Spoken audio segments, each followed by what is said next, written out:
गाईस मी इतकी खुश आहे, इतकी खुश आहे. हे अंगठी, हे बघा, हे अंगठी आणि हे कानातले. थँक्यू लतिका दीदी, कारण की तिच्यामुळंच मला दर्शन इतकं सुंदर झालं. नमस्कार माय यूट्यूब फॅमिली, कसं आहात तुम्ही? ठीक असताल, मस्त असताल, मजेत असताल. मी पण मस्त आहे, मजेत आहे. हे बघा, आज पण ब्लॉगिंग बाहेर आले. आज सकाळी असे उठले वगैरे, लवकर उठले होते आणि बरं वाटतं जरा बाहेर आले की. असे आले होते फिरत असं सकाळी आणि छान वाटतं सकाळचं बाहेर पडले की जरा. आणि पहिलं तर मी इतकी सकाळी लवकर उठायचं ना, 5-5:30ला उठायचं. आता काय होत नाही आहे, पण मी आता परत सुरू करणार आहे तसं उठायला. आणि छान वाटतं सकाळी बघा ब्लॉगिंग सुरू केल्यावर आपलं, नाही का. आणि कसं हे किती सुंदर शाळेच्या पोरं वगैरे सकाळ जातात ना, छान असे आवरून वगैरे, वेगळंच असतं ते. आणि ते पोरगं त्याची आई अशी ओळख मिळते आहे ना. चला आता जेवण वगैरे उरकलं. म्हटलं आता कपाट बघवा ना मला. म्हटलं आता कपाट आवरून घ्यावं पटा. नुसता कोंबा असतं माझं सगळं, पूर्ण कोंबलेली आहे अशी, नुसतं असे कोंबलेले. हे बघा आता कपाट आवरता नाही ना, मला साडी ठेवलेले होते ना, हे बघा अशी आहे साडी. कोल्हापूरला गेलते आम्ही, म्हणजे लतिकाताई म्हणून येते, लतिकाताई, गुरुजी आणि त्या दाजी, मला त्यांच्याबरोबर मी गेले होते कोल्हापूरला. हे बघा, कोल्हापूरला त्यांच्याबरोबर गेले होते. हे बघा, आणि ते सगळे होते लाईनीत बिचारे. त्यांच्यामुळं माझंही दर्शन खूप छान घडलं.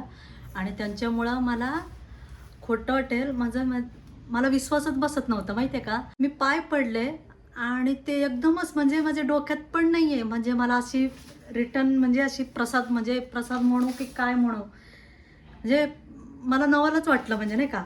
आणि एकदमच ते साडी आणि ब्लाऊज पीस आणि नारळ आणून मला अशी ओढणीत, त्या म्हटलं ओढणी पुढं कर बरं म्हणे.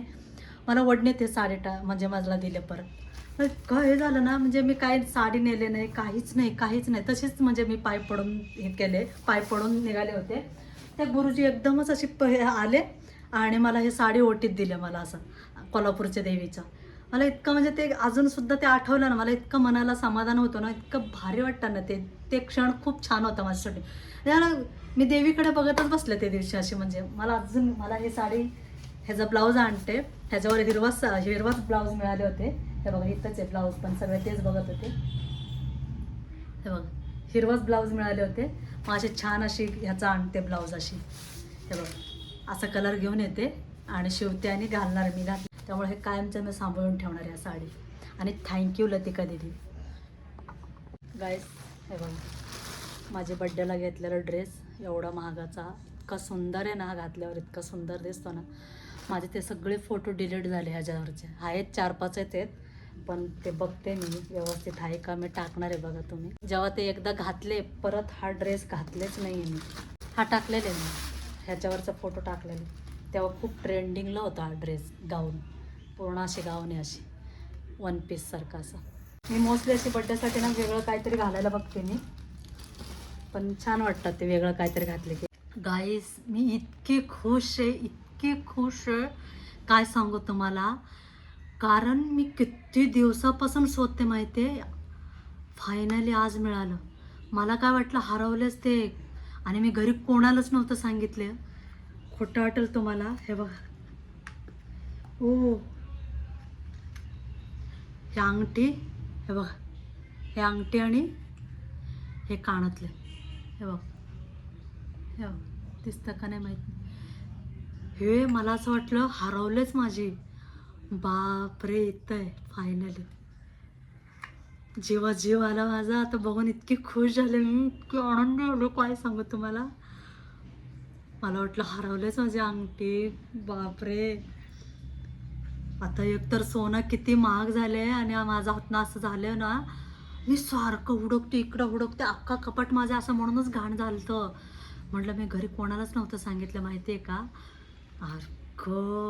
आज खरंच माझी म्हणजे नाही का म्हणतात लक केलं. खूप छान वाटलं बाबा, तेव्हा थँक्यू.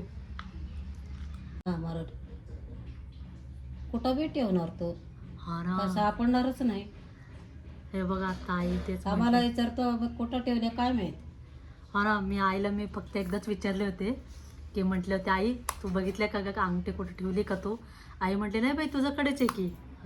बापरे कुठं माझी जीवाची काय वाजली. पोटा मी बिटे खरं- होते बाबा आता खंबून खंबून हो ना, खंबून. मी कोंबून कोंबून कुठे ठेवते ना माझे पैसे पण खूप असे मिळतात माहिती आहे का, असे कपाटात म्हणू नको काही नाही कुठे म्हणजे नाही का ठेवले की ते तिथंच, पण माझ्या हातात म्हणतात ना लक्ष्मी आहे. थँक्यू.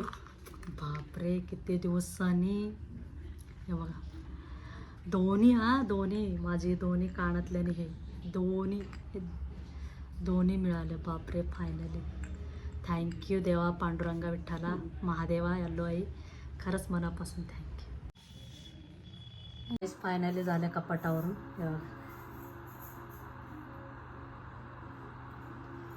म्हणजे मी पिशवीत घालूनच ठेवत असते, पिशवीत घालून ठेवत असते सगळे कपडे अशी व्यवस्थित, कारण की दोड वगैरे अशी तरी बसतो ना.